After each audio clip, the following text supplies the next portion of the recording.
15절요. 그러나 내가 너희로 다시 생각나게 하려고 하나님께서 내게 주신 은혜를 인하여 더욱 담대히 대강 너희에게 선노라. 하나님의 진리의 말씀은 반복하면 반복할수록 좋습니다. 진리라는 것은 여러분 반복하면 반복할수록 좋아요. 예를 들어 말하면 밥 있지 않습니까? 밥은 아무리 먹어도 좋아요. 내가 지금도 기억나는 것은 제가 서대문에 있을 때 교회가 한참 부흥할 때 내 신학교 후배가 하나 있었는데 후배이면서 굉장히 나를 비평하는 사람이에요. 그래서 그는 저 세금제인강 저곳에서 교회를 개척을 했다가 교회가 사람이 안 와서 망해서 상하선 기도원 굴에 들어가요. 나는 막 교회가 너무 부흥을 해가지고서 서대문에서 1부, 2부, 3부, 4부, 5부, 6부, 7부까지 막 해적일 때. 그러니까 그가 교역자들에게 세미나에 가서 한 말이 있습니다. 저 여의도 순복음교회, 서대문 교회 얼마 있으면 교인들 다 흩어질 것이다. 왜? 조목사는 말은 내내 똑같은 말이다. 늘 영혼이 잘되면 같이 범사에 잘되며 강건한 긍정적이고 적극적이고 창조적이고 생산적인 사고를 하라. 늘 그 말만 하기 때문에 이제 얼마 있지 아니하면 교인들이 실증이 나서 다 떠나갈 테니 내 말이 거짓말인가 참말인가 보라. 그렇게 선언을 해서 또 그 들은 사람이 또 가만히 있나 내게 와서 다 일러 바치지. 그래 내가 그래 두고 봐라. 교회가 그 사람 말대로 흩어지는 것이 아니라 더욱더욱 자랄 것이다. 그 결국 너무 자라가 잊지 못해서 여의도까지 나오고 그래서 그 다음에는 그 사람이 또 교역자들의 이야기를 참 미안하다. 지금쯤은 실적 날 때가 됐는데 지금쯤은 실적 날 때가 됐는데 왜 여의도에는 그 조목사 설교를 실증을 안 내고 자꾸 사람이 모여간지 알 수가 없다. 그 사람이 중대하게 잘못한 것이 있어요. 왜냐?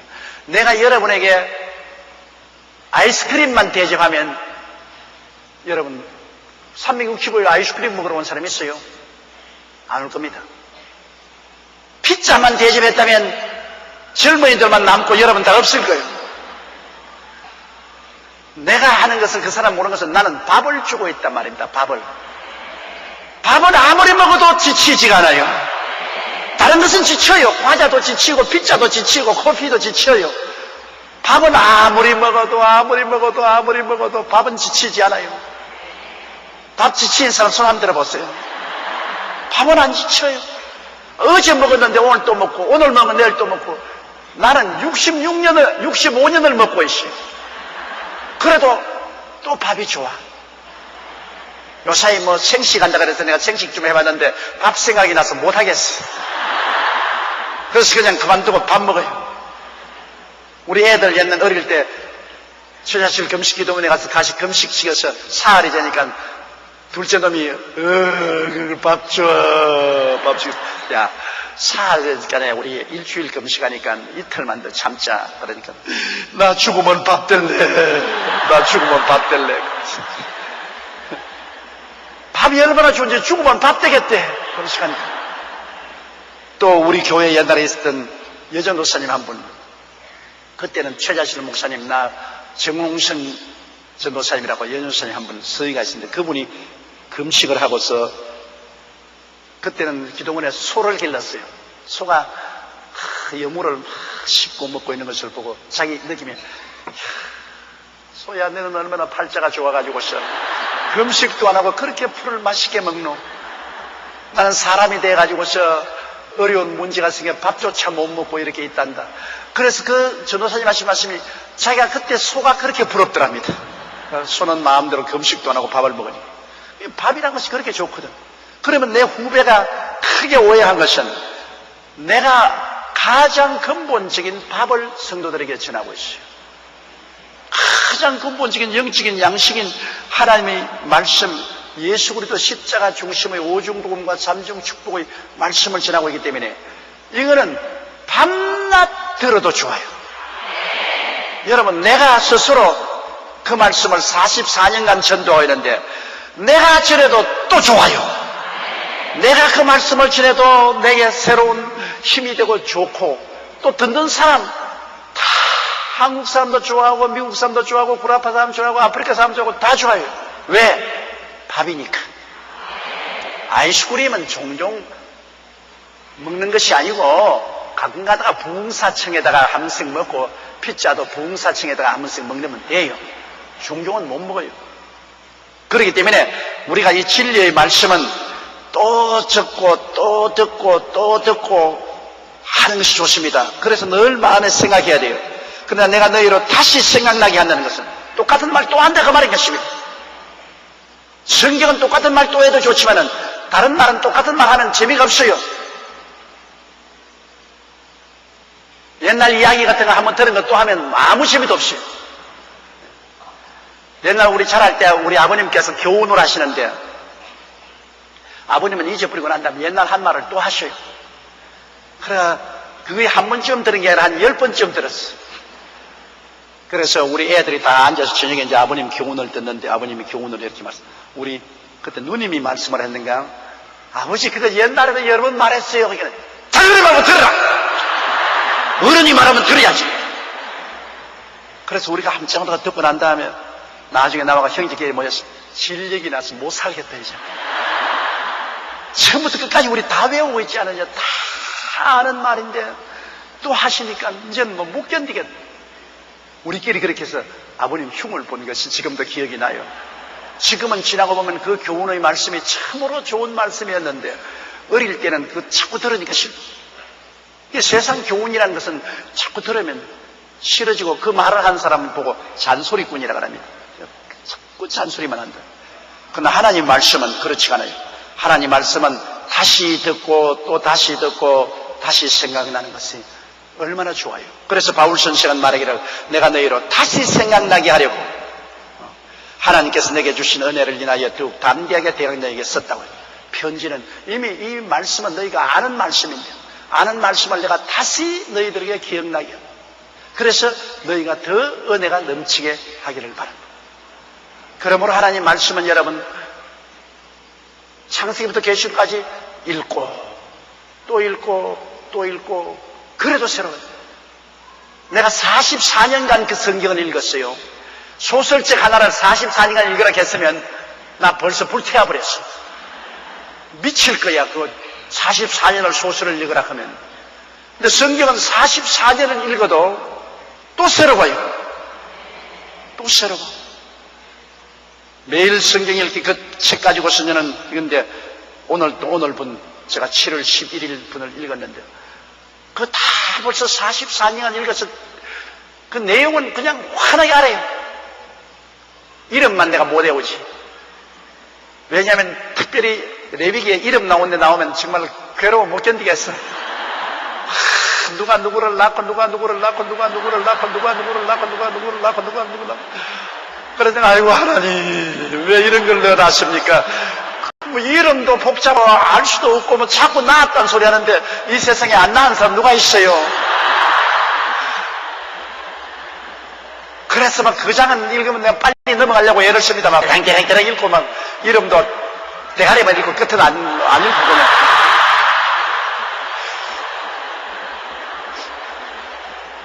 그거 내놓고는 전부 성경은 새롭다. 모든 면에 의미가 있고 하나님이 가르치는 깊은 뜻이 이름만 내놓고. 그래서 내가 옛날에 성경 읽기를 서대문에 있어서 교역자들하고 같이 하니까 그 교역자가 내게 묻더라고. 목사님 성경에 왜 하나님이 이런 쓸데없는 말을 왜 넣어놨습니까? 이런 이름을 갖다가 왜 넣어놨습니까? 그때 내가 이름도 중요하다. 이름도 다 읽어라. 왜? 이것은 하나님이 이렇게 우리 한 사람 한 사람에게 이름조차 기억하고 계시다는 것을 보여주기 위해서 기록하는 것이다.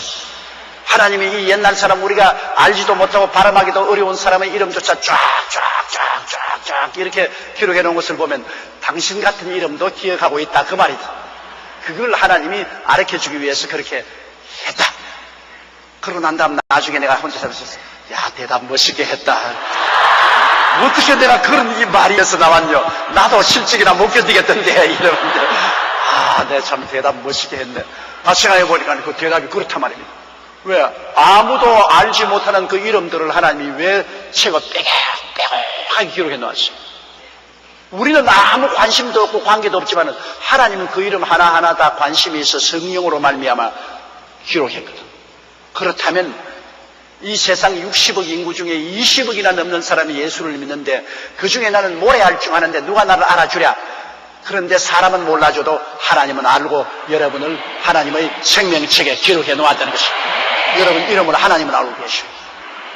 그래서 요사에는 이 이름을 읽을 때 아유 귀찮지만은 하나님이 이 사람 이름 다 기억하는 거 보니 내 이름도 기억하고 계시고 하나님이 생명책에 내 이름을 기록한 것을 감사합니다.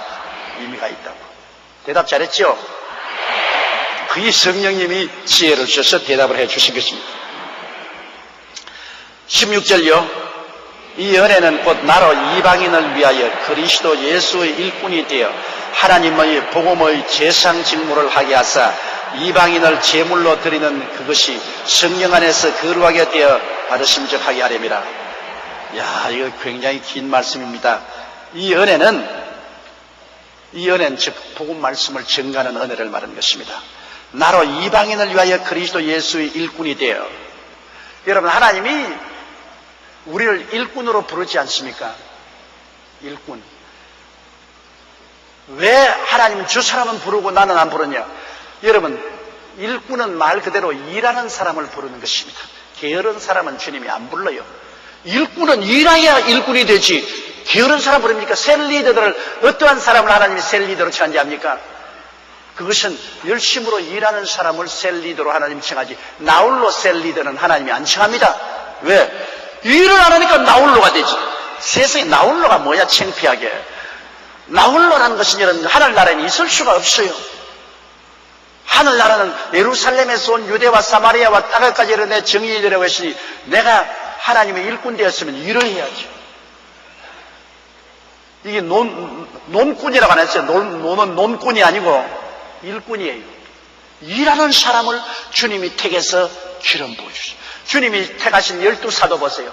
한 사람도 노는 사람 부른 적이 없어요. 전부 다 물가에서 고기 잡는다고 그물 던지고 혹은 그물 깁고 혹은 세무서에 앉아서 세금 거두고 일하는 사람을 현장에서 주님이 제자로 불렀지 놀고 있는 사람은 제자로 부른 적이 없어요. 오늘날 또 주님께서는 여러분과 나를 택할 때 일꾼을 택하는 것입니다. 게으른 사람은 절대 안 택해요. 주의 종도 일하는 사람을 택하시고 그리고 셀리더들도 열심히 나가서 영혼을 구원하는 일을 하는 사람을 하나님이 셀리더를 택해서 기름 부어주시고 죽을 주시고 셀리더도 뭐 해도 좋고 안 해도 좋지 그렇지 않아요. 하늘나라는 하나님이 일꾼으로 인정한다는 것은 굉장한 영광입니다. 왜냐? 하나님의 나라를 위해서 일꾼으로 일했으면 일꾼에는 반드시 뭐가 나갑니까? 월급이 나가요. 하나님이 일시켜놓고 공짜로 부르지 않습니다. 일꾼은 반드시 일한 데 대한 대가를 주시는 것입니다. 우리가 셀리더로 됐다는 것은 하나님이 하늘나라에 대가를 예비해 놓았다 그 말씀입니다. 천당에 가서 대가를 받아요. 지상에서도 대가 받을 뿐 아니라 천당에서 가서 대가를 받아요. 이 일꾼이 못 된다는 것은 너무나 슬픈 일입니다. 왜? 일하는 소에게 망을 씌우지 말아야겠지. 노는 소에게 망 씌우지 말아 안 했어요. 노는 소는 입 막아놓아 하거든요. 일하는 소는 일꾼은 망 씌우지 말고 마음대로 뜯어먹게 해라. 마음을 뜯어먹게. 그럼 우리가 셀리더로서 일을 할 때는 우리가 망을 안 씌우기 때문에 기도해도 응답도 오고 하늘나라에 가시도 하나님이 많은 축복으로 채워놓습니다. 일하라는 사람에게 주님께서 망을 씌워버리죠. 일꾼입니다. 그럼 바울 선생도 이방인을 위한 그리스도의 일꾼이 됐다. 하나님께서는 베드로는 유대인들을 위해서 일꾼으로 만들었고 바울 선생은 이방인을 위해서 일꾼으로 만들었고 이방인을 위한 일꾼으로 만들었고 일꾼은 여러분 자기 마음대로 일터를 택하지 못합니다. 일꾼은 주인이 시키는 일을 해야 됩니다. 주인이 시키지 않은 일에는 소용이 없습니다. 주인이 너는 동대문 시장에 가서 오늘 물건을 사오너라. 동대문 시장 아니요 나는 남대문에 갈래요. 그럼 뭐 그건 일꾼으로 파면당하죠. 일꾼은 주인이 시키는 일. 그러면 우리는 하나님께서는 저에게는 너는 여의도 순복음교회에서 일하라. 그러므로 나는 죽기 아니면 살기로 여의도 순복음교회에서 일을 해야 돼요. 왜? 하나님이 나를 여기서 일하라고 일꾼으로 불러주셨습니다.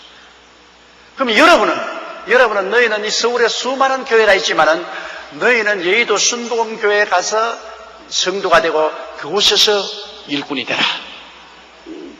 하나님이 시킨 대로 왔어야지.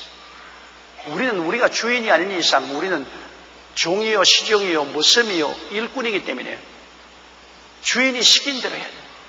그 바울 선생은 여러 번 그는 예루살렘에서 복음 전하고 싶었습니다. 그래도 하나님께서 너는 이방으로 가라. 결코 바울 선생이 예루살렘에서 일하고 싶어서 죽지 아니면 살기로 예루살렘에 왔다가 거기서 일하려고 하다가 체포되어서 그 다음 난 로마에 가서 목배임을 받았습니다. 예루살렘에 오지 않고 그냥 이방에만 있었으면 바울 선생은 더 오래오래 사시면서 더 많은 일을 하셨을 거예요. 예루살렘에 올 때 성령이 처체 예루살렘에 가면 감옥에 들어가게 되고 목숨까지 위험하다고 경고를 해도 바울 선생은 나는 그리스도를 위해서 죽기로 작정했다. 그는 예루살렘의 미련을 잊지를 못했어요. 결국 예루살렘에 하나님이 가지 말라고 자꾸 하시는데도 불구하고 예루살렘에 고집을 부리고 와서 체포되어서 로마에 가서 참수형을 당했어요. 일꾼은 여러분 주인이 시키는 대로 가요. 베드로는 유대인에게, 바울은 이방인에게 일꾼으로 보냈어요. 그래서 이게 바울 선생은 이게 말하기를 내가 너희로 다시 이는 이 은혜는 곧 나로 이방인을 위하여 그리스도의 일꾼이 되었다. 그렇다고 유대인에게 전도 안 하는 건 아니에요. 전도하지만 주로 부르심을 받은 것이 이방인을 위한 그리스도의 일꾼이 되었다. 일꾼입니다. 자기가 주인이 아니에요. 그래서 하나님의 복음의 제사장 직무를 하게 하사. 제사장이라는 건 뭡니까? 제사장이라는 것은 유대인들 제사 직무는 제물을 가져옵니다. 속죄 제물, 속건 제물, 번제물, 감사 제물, 무슨 함업 제물, 제물을 가져오면 그 제물을 죽여서 하나님 앞에서 피를 뿌려서 속죄를 해주고 축복을 가져오는 이런 역할을 하는 거예요. 오늘날 우리는 제사장인데 그러한 짐승의 제물을 드릴 필요가 없는 것은 우리는 하나님의 아들 예수 그리스도가 이미 영원한 제물이 되었으므로 오늘 제사장은 이 예수 그리스도의 제물을 사람들에게 전도하고 예수 그리스도를 통해서 축복해 주는 것이 제사장인 것입니다. 그런데 오늘날 제사 직분은 여러분 목사만 가진 게 아닙니다. 여러분 모두가 다 예수 믿는 사람은 왕 같은 제사장입니다. 따라 말씀하세요. 나는 왕 같은 제사장이다. 유대민족은 오직 레위 계통의 제사장만 제사장이 되었지만은 오늘날에서 예수 믿는 사람은 모두 다 제사장입니다.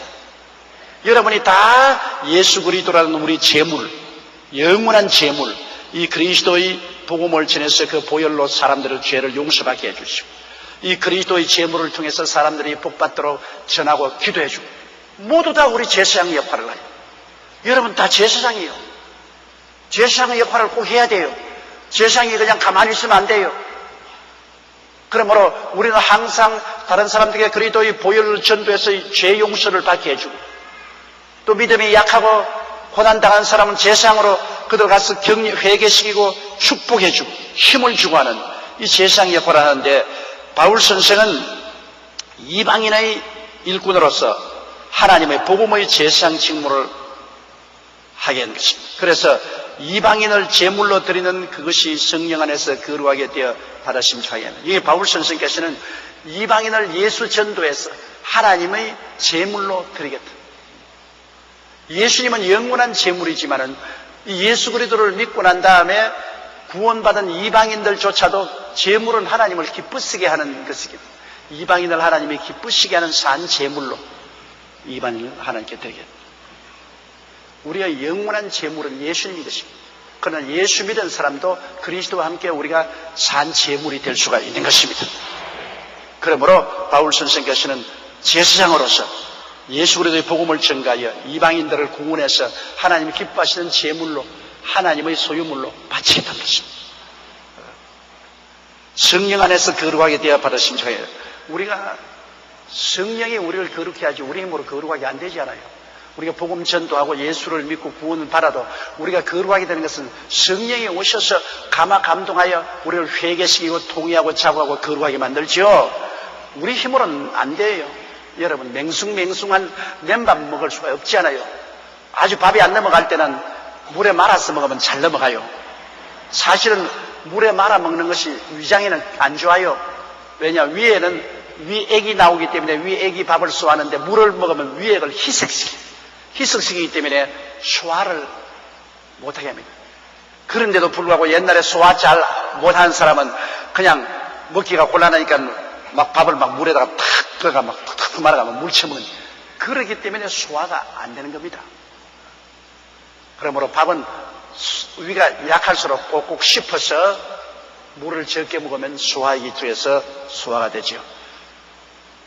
그러나 물 없이는 아무 음식도 못 먹는 것처럼 여러분, 우리가 하나님 말씀을 먹을 때도 성령이 오셔서 함께 우리 말씀을 먹도록 해줘야 우리가 섭수가 잘 되는 것입니다.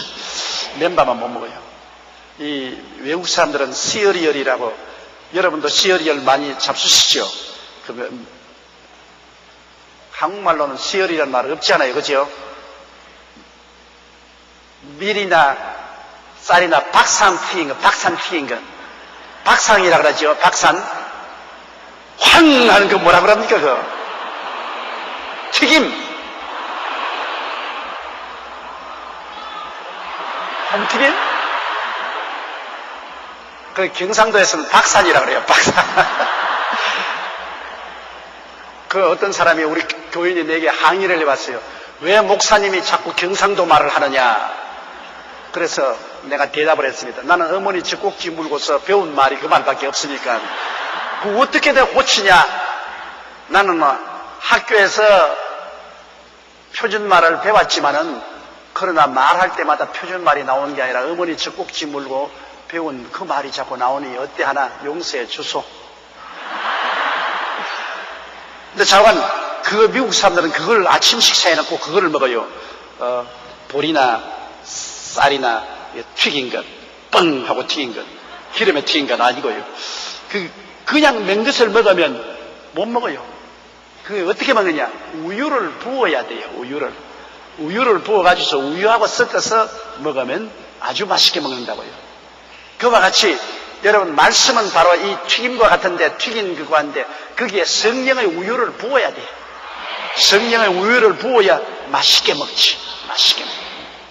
그러므로 하나님 말씀은 반드시 성령이 함께 하셔야 맛있게 먹을 수 있고 변화를 받을 수 있죠. 그 바울 선생께서는 그냥 복음을 전하는 것은 아닙니다. 예수 그리스도의 복음을 전해서 사람들을 예수 믿게 하시되 성령으로 함께 역사하여서 성령이 그들을 예수 믿고 거룩하고 변화되어 하나님을 기쁘시게 하는 제물이 되게 하신 것입니다. 복음 전거는 반드시 성령의 역사가 있어야 돼요. 그럼 성령의 역사는 어떻게 오느냐? 기도하지 않고는 성령의 역사는 절대로 안 옵니다. 그냥 말씀 전하는 건 언제나 할 수 있어요. 말씀 전거는 내가 연구하고 공부하고 원고 작성해서 그 원고대로 설교할 수 있어요. 그러나 그 말씀이 사람들에게 은혜가 되고 축복이 되는 것은 말씀과 함께 성령의 영향력이 있습니다. 그럼 성령의 영향력은 기도 안 하고는 절대로 안 옵니다. 그냥 말씀 연구를 안 돼요.